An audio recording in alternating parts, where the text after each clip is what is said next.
Hello and welcome to 7C Vatisker, Isle of Lewis. I'm Ian Stephen, this is where I live.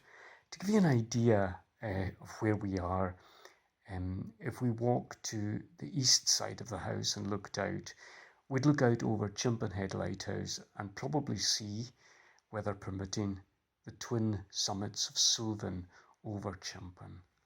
But here on the east side, I'm usually looking at a screen, and now we're looking at a Lewis blanket.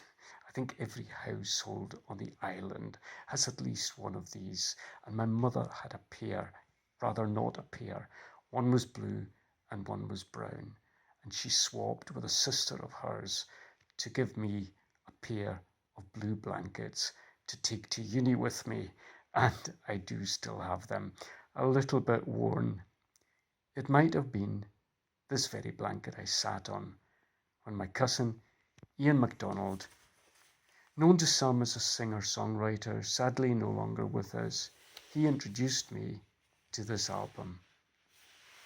He also introduced me to Disraeli Gears and other recordings of Jack Bruce, the Scots bassist.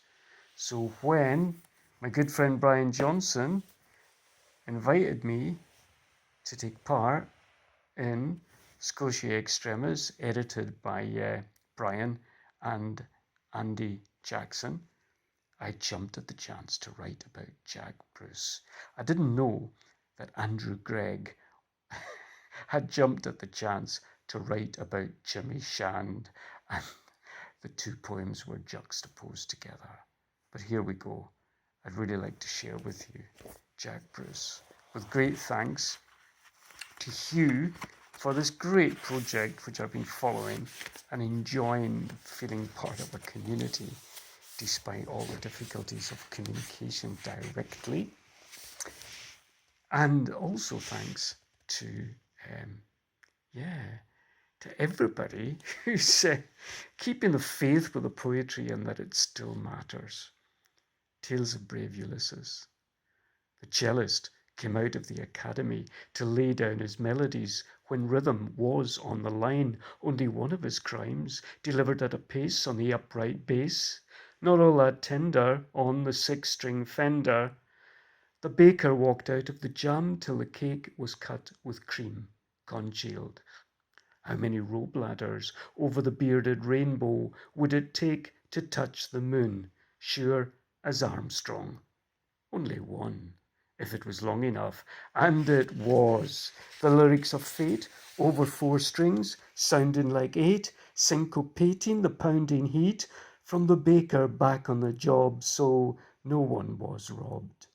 A guitarist just in the lead by a narrow neck, the 3-piece gone off the rails, but in the groove of spinning vinyl, Corryvreckan in technicolor, shipwrecks of wailing bluesmen, a stumble ashore, rolling and tumbling, casting our chords like shining barley on a slick of honey, a parley with the shadows of bottleneck heroes and music hall maestros.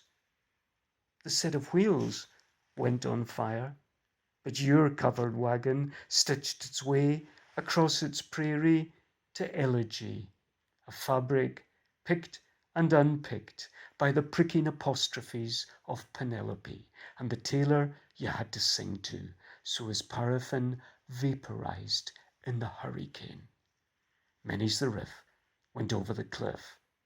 Jack, one hell of a lad, a banshee mourner, tall storyteller, but a master mariner when all the breezes were out of the ministry of Bag. There's more than one allusion here. Too many to go into. I hope you like the sound of it. And Jack Bruce, Songs for a Tailor, theme for an imaginary Western. Never tell your mother she's out of tune. Good advice. Thanks.